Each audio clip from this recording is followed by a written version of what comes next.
YouTube.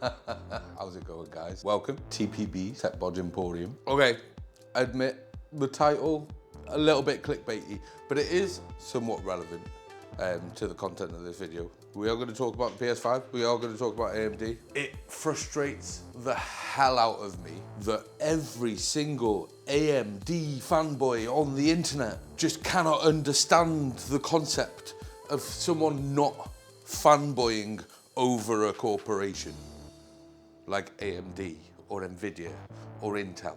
And yes, we are going to talk about the PS5 and the PS5 Pro and my thoughts on it. Because I feel like I'm getting told repeatedly that I hate the freaking thing. Like, look, we're going to talk about my thoughts on that. It is what it is. Do you know what? We'll start with the PlayStation. That's the easiest route, isn't it? We'll start with the PlayStation. Do I hate the PS5? No. Do I think that the PS5 at $900 or what is it, like 800 quid? Do I think that that is overpriced for what it is? That is a difficult one to answer. I mean, fundamentally, yes, because it has been available for like 700 quid. So if it's been available for £700, then it being £800, it is overpriced. Right, I'm gonna bring out a video following this, and we're gonna have a look at what can be built within certain margins, like the price of the PS5. So I suppose the easiest way for me to say this is, can you build a PC that is at least equivalent performance-wise to a PlayStation 5? Yes, of course you can. You have to do a little bit of dabbling in used, certainly at the moment, and you would get a far better system if you already had, say, if you've already got a PC that is already on a DDR4 platform, for example. That means you've already got DDR4. So you can build a system that is fast enough now with either, yes, I'm not going to just say it should be 12th gen, because to be honest, 12th gen, a 12600K, 12600KF, you can pick up one new for what, $160? You can pick up one used for maybe $130. You can buy a motherboard for that chipset with DDR4 for maybe $130 new. So like that's $260, and you're essentially having just shy of a 7600X. And I mean, when I say just shy, I mean multi-core scores, they average out roughly about the same. It's like maybe 2% faster than the 7600X. But single core, the 7600X does have like maybe a 5% advantage over a 12600KF, which is not huge, but it does mean that 12600KF is a little bit faster than a 5800X in general terms when it comes to like CPU benchmarks. In gaming, they're going to be roughly about the same. So you could have that, or you could literally step up to a 5800X if you're already on an AM4 platform. I would recommend getting like a B550 motherboard or something first though, rather than running anything on like a 350 or 450. I think they were the sizes before. I would recommend stepping up your motherboard. But essentially, if you've already got DDR4, that means that you can sync, and you want to spend around about $900, that means you can sync a lot more into, say, a GPU, for example, which would step you much further up. You could also step up that 12600KF to a 12700KF for literally like 30, 40 quid. The only thing I would say is, if you, I had a look, because I'm gonna be putting it in the video, like, but when I looked, it would cost around about $1,000, just over $1,000 if you used a used 12600KF and a used 3070 Ti. You could have that system with everything else in it new So new case, new motherboard, new power supply, new storage, even new RAM. That would cost you $1,000. If you remove that RAM, and that's working on 32 gigs of DDR4. But if you remove that RAM from the equation, it's going to cost you like $800 to build the same system, and that system is faster than a PS5 Pro in performance terms. But that doesn't really matter too much, because a PS5 Pro, a PS5 in general, or an Xbox Series S or an X, all they are is gaming systems. They are a system for you to play games on. If you don't want the faff of speccing your system, making sure that your system is highly specced if you're buying something, pre-built, making sure that thing is specced and stuff, right? If you don't want that faff, if you don't want the faff of having to sort out your own updates, you kind of don't have to. You could literally just put everything on auto updates, but you kind of don't want to do that on PC. So yeah, the PS5 and the PS5 Pro. Do I hate these consoles? No. I think they're ace for what they are. But the point is, like, I've had people turn around and say, why don't you just grab one and try it and see for yourself? I'm like, because I'm on PC, and I've never really, let me explain my journey, my gaming journey. I've always kind of had a PC in the background, playing things like SimCities and stuff like that, like SimCity 2000, classic. But console-wise, I had a Nintendo Entertainment System, I had a Super Nintendo Entertainment System, and then after that I jumped ship to the PlayStation 1, and then I got a PlayStation 2, and then I got enticed. So I jumped ship to the Xbox. Hate on me all you want, but at the time, that first Xbox was absolutely elite. Having a hard drive on the system for starters meant that it became a media player. Like this was the time where everyone had a decent stereo in the background in their room so that they could listen to music whilst they were playing the games. This is that time, and Xbox just kind of like bridged that gap. I guess it was the first erosion of physical media, but they absolutely smashed it. Like that hard drive, let me just put it into perspective. Everyone that I knew that had an Xbox, the original Xbox, literally filled it full of music. Well, a good chunk of it anyway, so you leave some space for games, obviously. But most games at the time played off the disc, so it wasn't really an issue. So you just stored music on there, and not only could you use it to play music with, but you'd also, like games like GTA, for example, right? On the Xbox, you didn't get it on the PlayStation, but on the Xbox, when you were driving around, obviously you got the radio, but it also gave you another option. I think, was it GTA 3 that was an 8-track? In Vice City, I think it was a tape deck, and obviously anything past that was beyond the first Xbox. But I'm pretty sure those two, there was an 8-track and a tape deck that you just selected, in the car, and that would give you access to your playlists that you had saved on the Xbox. So you could drive around GTA with your tunes on, and that was sick. And it also gave you shinier wheels in GTA. The graphics were a little bit better. The Xbox was more powerful than the PS2. So yeah, my PS2 got dusty, and I moved over to Xbox because obviously Halo, Red Faction 2, what game, Unreal Tournament, but obviously I'm still playing Quake and Unreal Tournament and stuff on the PC. We had it downloaded into the network in the college, so you could like give us a shout. We'd move the files around so that they weren't getting deleted. We'd have a few different saves of it. You'd give us a shout, and we'd use one of them for the day. So that we had people in college and stuff playing Quake 2 and Unreal Tournament in class. It was a good time. But yeah, no, that was my journey. I was with Xbox, and then I literally went 360, which was an awesome console. The multiplayer really stepped up on that. And then I went Xbox One. Fuck you, Xbox. I got an Xbox One X. Still, by far my favorite looking console.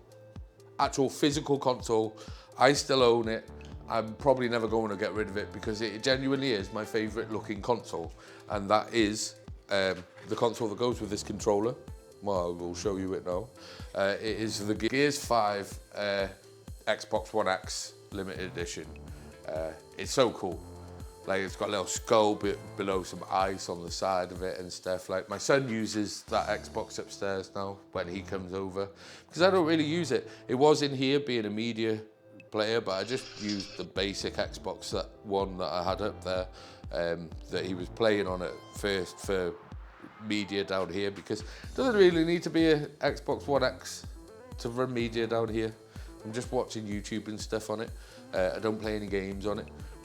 Whereas he does play games, and I figured I may as well give him the faster console because it is a quicker console than the one. And then I didn't buy another console because my PC had got so good it didn't matter.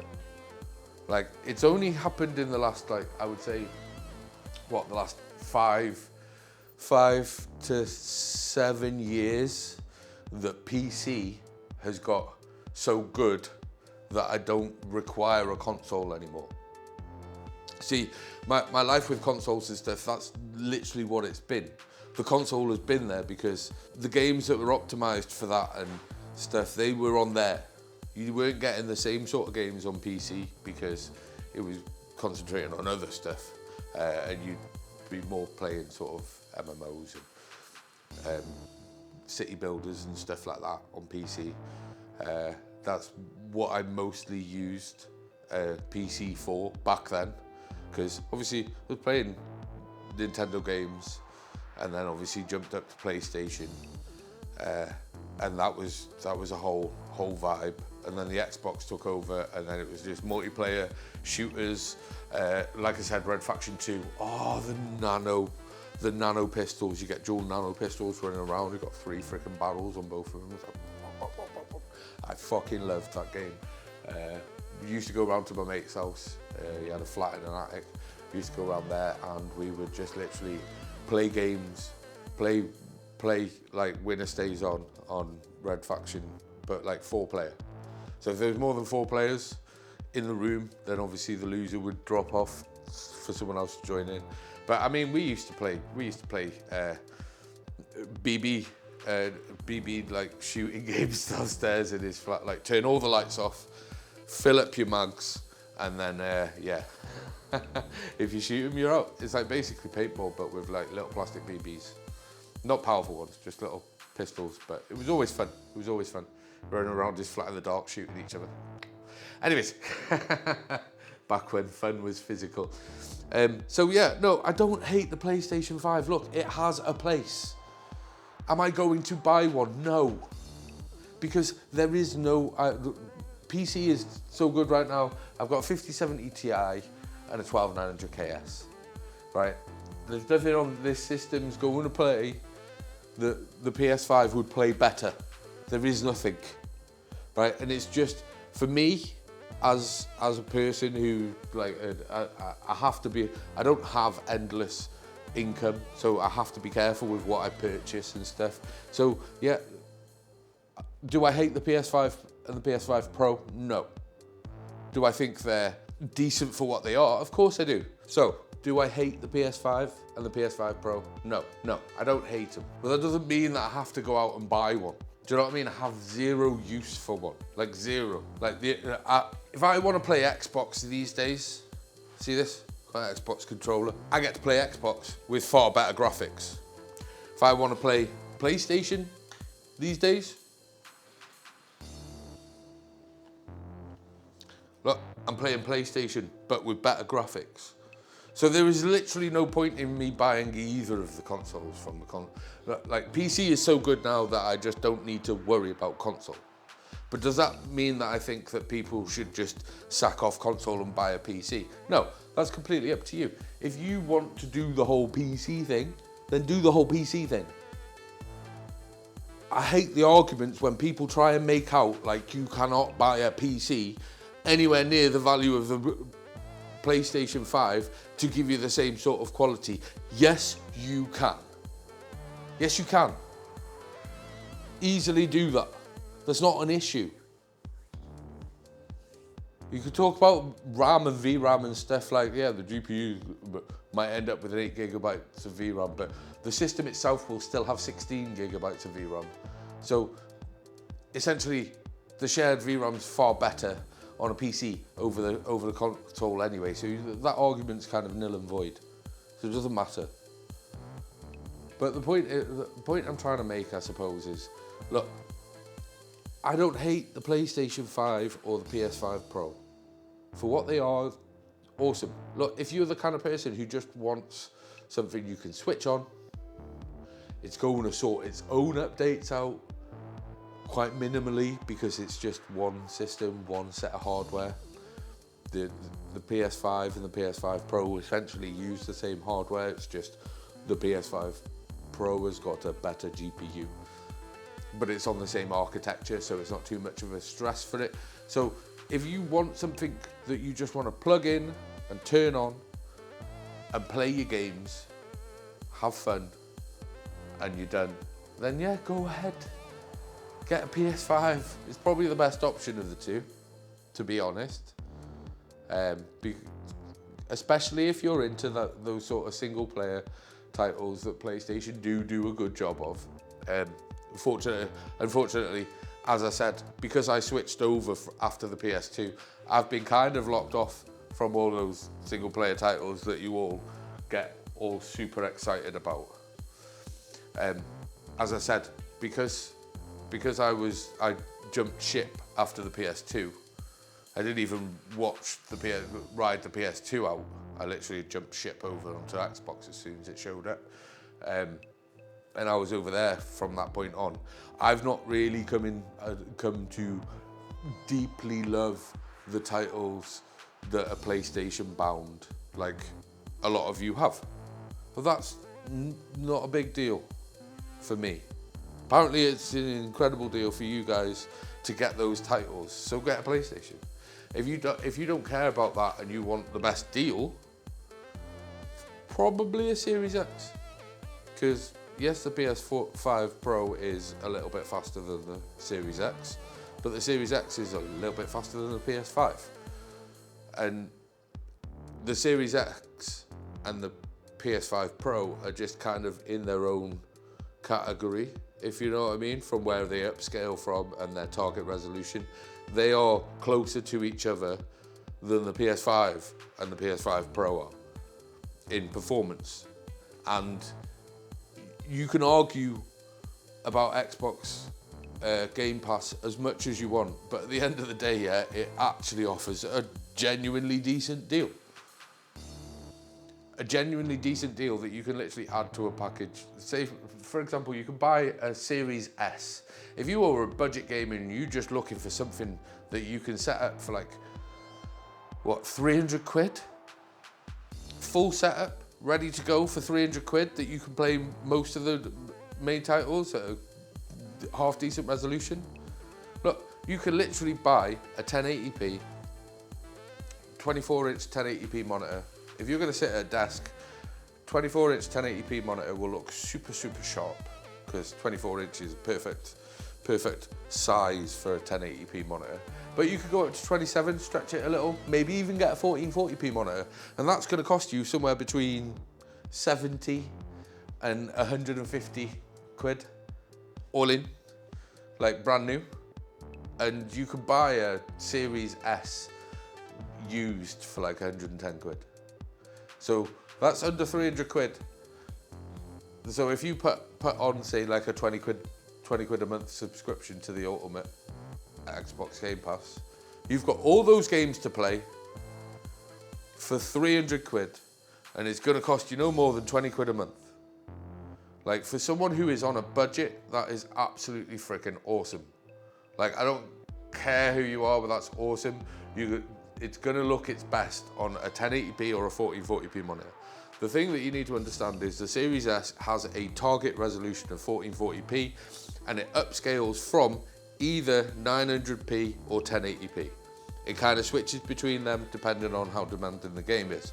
And it also means that it's got that 900p, so that if you're playing at 1080p, it can keep those frame rates up by just literally upscaling a little bit from 900p.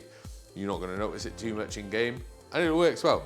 But it's got a target resolution of 1440p. So you do not want to be plugging it up to anything that's not 1440p or less, because that's its resolution. It doesn't matter whether you plug it into a 4K monitor, it's going to give you 1440p on that 4K monitor. That's why it looks a little bit fuzzier than it would plug in a Series X or a PS5 Pro into the console, because it upscales to 4K. Also PS5, the stock PS5 also upscales to 4K. That's its target resolution. It's got the same. So all of those three, if you plug them into a 4K monitor, they're going to give you 4K. Depending on the game, depending on how demanding it is, they're either going to be upscaling from 1440p, or if you've got a PS5, it upscales from 1080p. The Series X and the PS5 Pro, they both upscale from 1440p. Although I think the Series X will drop down to 1080p in demanding titles to upscale, but it's mostly 1440p as a base resolution. So you just got to get the right hardware to go along with your setup, and you're good. You're good. So no, I don't hate the PS5 Pro. I just don't see, there is no need for me to have one. Like, as a PC gamer, there is zero reason for me to have a PlayStation 5 or a Pro, either one. Sorry, I am working on this. If you've been waiting for the video for this, all the mods and stuff, it is coming. It's just I made it's a bit of a user error, but I've got to hand it to the guys at Extreme Rate. Absolutely friggin' wicked. I'm super happy with them. Basically, user error. I put this back cap on wrong, snapped a couple of hooks on the side, and I've also killed the button for the center bit here. So I got in contact with them. I told them what had happened. I explained the situation. I asked if there was any possible way, because it was past its return window with Amazon anyway. I said, is there any possible way that I could get the PCB sent out to me? Because the casing still holds on, so I'm not too fussed about that. I said, is there any way that I could get the PC, just that back PCB sent out to me? And they said yes. Immediate, they were like, send me your address, we'll check it over and you can have another go. So I'm super happy with the customer response from them. So more plus for Extreme Rate, they're absolutely friggin' awesome. But the point of the matter is, I've got another PlayStation here. Well, the point of the matter is, just holding this, whilst playing on a game, I'm basically playing a PlayStation with better graphics than a PS5 Pro. So there is zero reason for me to buy a PS5 or a PS5 Pro. There is going to be zero reason for me to buy a PS6. There's also zero reason for me to be buying a PS6, because I've got a PC that is, basically I'm right at the top of the freaking chart until we get a new generation. And so I'm good for a good while on GPU. So I'm not fussed about that. So I don't need a console. The only arguments I ever have is when people are lying about cost of a console.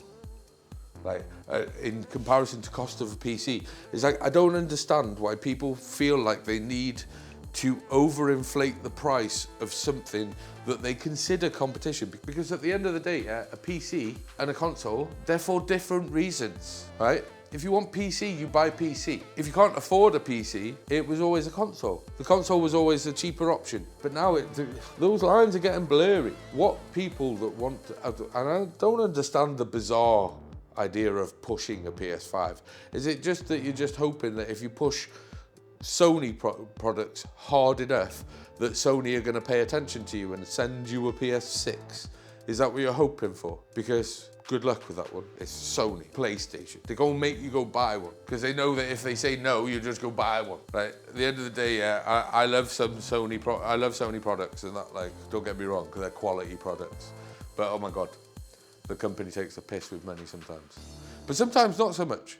Like, you get pretty basic over the head wireless headset that is pretty freaking decent for not very much money. So, swings and roundabouts. But their TVs are freaking awesome. Their screen technology is pretty cool. And yeah, they've been smashing it with consoles for freaking over 2 decades. You can't argue with that, can you? But like I said, if you want a PlayStation, get a PlayStation. There's nothing else to it. If you want a console, get a console. There's nothing wrong with that. It's an entry to gaming. Enjoy it, have fun. Gaming is all about having fun. It's not all about who's better than who. At the end of the day, yeah, whether you like it or not, PC is better. You can match or improve on the performance with a PC over a PlayStation, even a Pro. You can do better than that in performance-wise for basically the same money, or a tiny bit more. And if you can get the same performance or a little bit better for basically the same money, that means that everything that you spend over that money is just going to make it better. So that's my argument. My argument is people need to stop lying about the costs of things, because it does my head in. Like, I don't understand why you do it. Like, I would presume it's a bit of rage bait for content and replies and stuff. All right, anyway, I've gone on about playing consoles for too long now. Like, let's get back to the point. AMD, do I hate AMD? No. Why the fuck would I hate AMD? Why would I care? Look, when I buy a GPU or a CPU or a platform or anything, the only thing that matters to me is price to performance. That is it. For the money that I have, right? I'm not going to drop the quality. I want the very best performance hardware for my money each time that I upgrade. And that is why I've ended up with what I've ended up over the last, decade. And that's been NVIDIA GPUs. That is not because I'm an NVIDIA fanboy. I don't care. I genuinely do not give a crap what colour the box is. I don't. I just care about how good it's going to perform for the money that I'm spending. And the thing is, for the last decade, it's been NVIDIA, whether you like it or not. I just do not fanboy over AMD so hard that I have to have an AMD. I don't choose to have an AMD processor or GPU because I want to fit in with the cool crowd on YouTube. Like, that does not give I do not give a crap what colour the friggin' box is. I have a 12900KS in there because in 2023, when this CPU was a year old, I had a friend that boosted up to a 13900K, and during a drunk night out, I managed to blag him to sell me that 12900KS for 200 quid. I can't do better than 12900KS right now for 200 quid. And the motherboard, it's just a DDR4 board because I had DDR4. Look, the RAM in there is what, 4000 CL18. So it's a sub 10 nanosecond stick. I've got 32 gigs in there. That's sweet. And around the other side, I don't know if you can see the shine coming through, but around the other side is obviously the capture rig, which is a 12500T. I got the 12500T because I already had I got that Asus motherboard because of the pass-through. I'll explain that on another video. But basically I've got 12500T back there because I don't really need anything super powerful. I wanted something really low power draw, and because it's just capture rig. And I put my old RAM in there, which is 3600 CL18, so 10 nanosecond DIMMs. Like, I had 4600 over here, Corsair DIMMs, but they started to fuck up, and it was just cheaper to just buy this kit. I think it was like 70 quid or something for 32 gigs of DDR4, 4000 CL18 from G-Skill. That's why they're in there. Everything is cheap. That's why I got it. Like, this entire platform upgrade from a 10700F, which was also a cheap setup that I got. Everything in that upgrade It was like 400 quid. And I had such a huge leap in an upgrade, and then obviously I then split the system because this was running both this and the Arc GPU, and I was just capturing on the Arc GPU. So like I didn't have to use shadow play or nothing like that. I just literally had the Arc GPU plugged into the same motherboard as this one, and I just the GPU just ran both, the CPU just ran both of them, no problems. Didn't have no impact in gaming or anything like that. And the Arc did a brilliant job of just capturing OBS in the background. But it migrated to splitting the systems. But again, everything has been to a budget. So yeah, that explains why I got the CPUs along the way. 10700F, and the motherboard was an absolute corker of a deal. I've still got the motherboard in there. What is it, B560, which is actually 11th gen compatible board. So I've still got the board in there. We could do something with that in the future maybe. But because 11th gen is still pretty solid, and DDR PCIe Gen 4 is not that old. But yeah, no, that's why I've got that CPU. You can turn around and be like, oh, that's an $800, $900 CPU. I was like, yeah, but I paid 200 quid for it. But yeah, no, it's an absolute beast of a system. The GPUs, I had a 1080 because that 1080 cost me 600 quid, or 550, 600 quid. But I had a 1080 because what else was I gonna get? It wasn't long after the launch of the 1080, I think it was a month or two later. What else was I going to buy from AMD? Because everything else would have been an impact, would have been a hit, a somewhat heavy hit on performance. Because if you think about it, the 580 was on par with a 1060. I had a 1080. There was nothing. There just was nothing for me to use instead. I think Vega came out later, but yeah, there was nothing. There was nothing that I would have been taking a hit just to have AMD, so it was just pointless. So I got a 1080. That was a brilliant little GPU, but it'd been 4 years, and I was like, right, I want a new GPU. Money was a little bit snugger, and I got a 3060 12 gig because, right, people are like, oh, you had a 1080, why bother getting a 3060? Like, it was all fucking shite. 3060 was an absolute beast of a little GPU. I was at 1080p anyway. That was what I was running. And the 3060 was what, 20% performance increase and 50% more VRAM for 350 quid. So almost half of what I paid for the 1080, and it was faster than the 1080, and I had an extra 50% RAM on it. Like, it was an absolute fucking steal for me. And I bought it pretty much on MSRP, a little bit over maybe 20 quid or something. But I bought it pretty much on MSRP during a point where people weren't getting MSRP cards. The same with the 1080.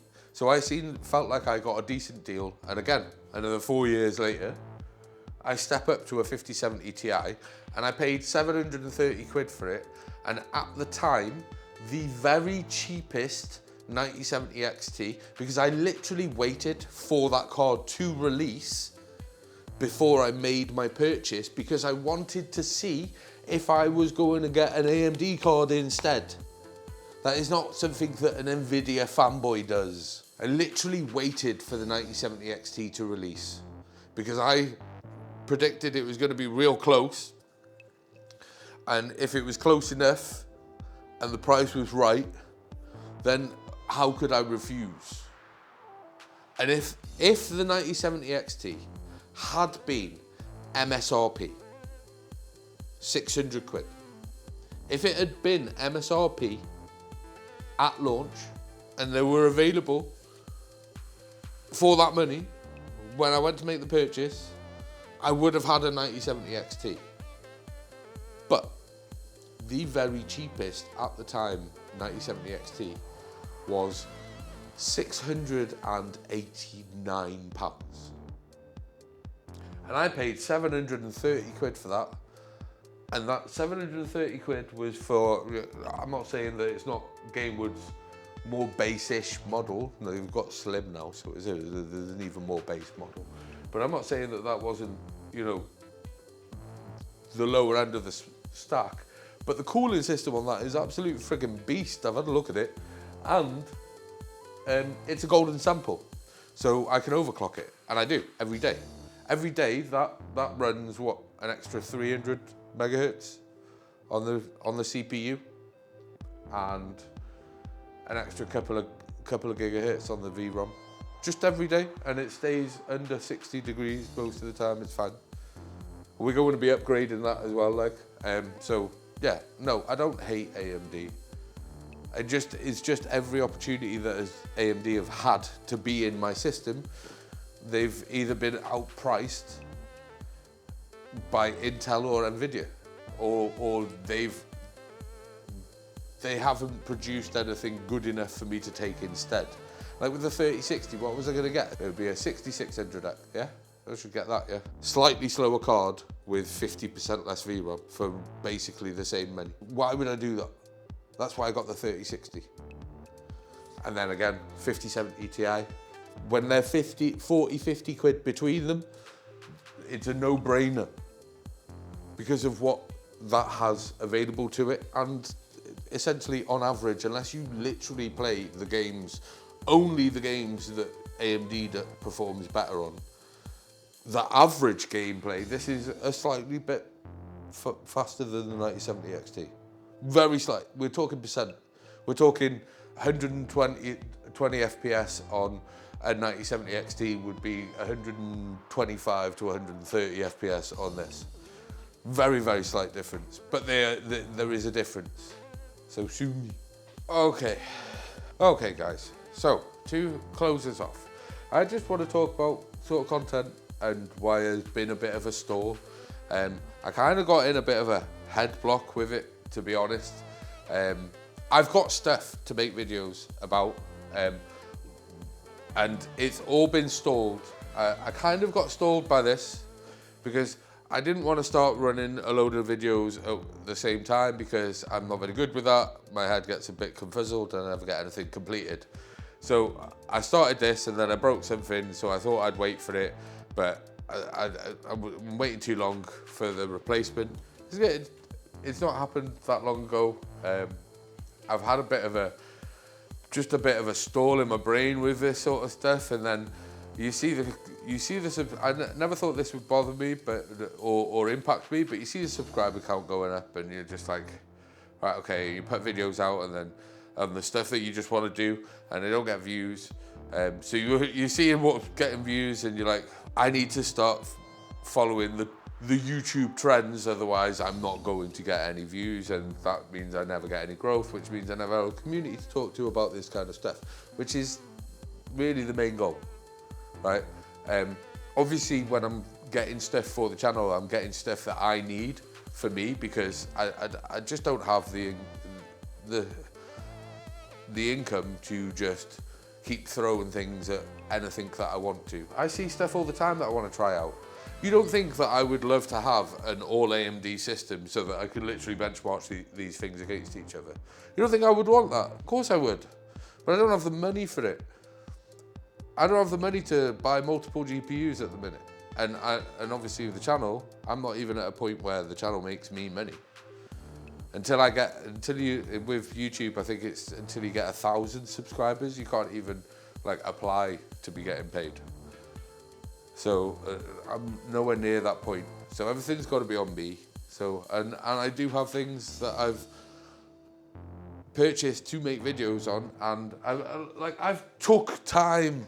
I still haven't upgraded my storage. Things are getting full in here. I still haven't upgraded my storage because I wanted to make a video on it, and I haven't made a video on that because I was waiting for this, and then I was waiting for this, and I was like, what should I make a video on? And then you're like watching the trends, and you're just like, how can I make those videos without being basically the same videos but a different swing on it? And it's like, I don't want to fucking do that, and then my head gets all confuddled, and yeah, here we are. So yeah, most of this is done. The clicky buttons feel lovely. The lock-offs, they work. A bit stiff, but they work. But there are a couple of issues Obviously that backboard, but also at the moment, the triggers are stuck on, and I don't know whether that's because it needs that final PCB to complete that circuit, because all of that stuff is connected, or if I just need to move a couple of the sense wires in the back to make it work. So I'm gonna wait for the PCB for that, test it. If that fixes the fixed triggers, if not, I'll move these 2 sense wires. Hopefully that'll fix the issue and we'll be good to go. But that video should be shortly along as soon as I've received the package from Extreme Rate. Again, shout out Extreme Rate, they've been absolutely friggin' awesome. So yeah, I'm just gonna ignore the whole chasing the YouTube algorithm bullshit for views. I'm just gonna make videos on what I've got here ready to make videos on. The Persevere, for example, I'm gonna do a review video on that. It's been a pretty decent solid little rig. The hot air is decent. Soldering iron has got this weird cut off thing, and I think I just need to get used to it. I found that it's just easier to turn the frickin' thing off and then turn it back on again when I want it, rather than have it sat there waiting, because it goes through like a sort of heat cycle thing, and if you don't catch it at the right time, I think there's some learning pain with that. But in all honesty, I've done quite a clean job in here, even though I've got to go back and clean it up a little bit. But I've done quite a clean job in here. I'm quite impressed with that as a unit, so there'll be a video on that coming soon. I've got a keyboard that I bought for 20 quid. We're gonna see if I can throw some money at it and make it a better keyboard, so that's waiting. I've got an upgrade on this GPU coming. I also want to overclock and benchmark the 3060 again, see if we can just lift above that 40 slot in the Port Royale benchmarks for the 3060. I think we're been knocked down to like 43rd or something now, so let's see if we could just step it up a little bit. So there's that coming up. So I'm just going to do the stuff that I want to do, and it's going to be fun for me to do, and stop stressing about having to meet everyone's approval all the time, yeah? So yeah, stay tuned, and I hope I haven't been too droney for you guys. Sorry about this, it's a bit ranty, but it's pissing me off. I do not hate the PS5 Pro, and I do not hate AMD, and I am not an Intel and Nvidia fanboy just because I have their fucking hardware. I have their hardware because it was the cheapest and the best option at my price point at every given time. That's the only reason. The only reason. I'm just not willing to take a hit just for something to be fucking AMD. I don't care what colour the box is. So please just quit trying to call me a fucking Nvidia fanboy. It does my friggin' head in, because I'm not. But yeah, anyways guys, thanks for watching. Sorry for the ranting, and I'll see you in the next one. I love you, bye. Like and subscribe. Thank you.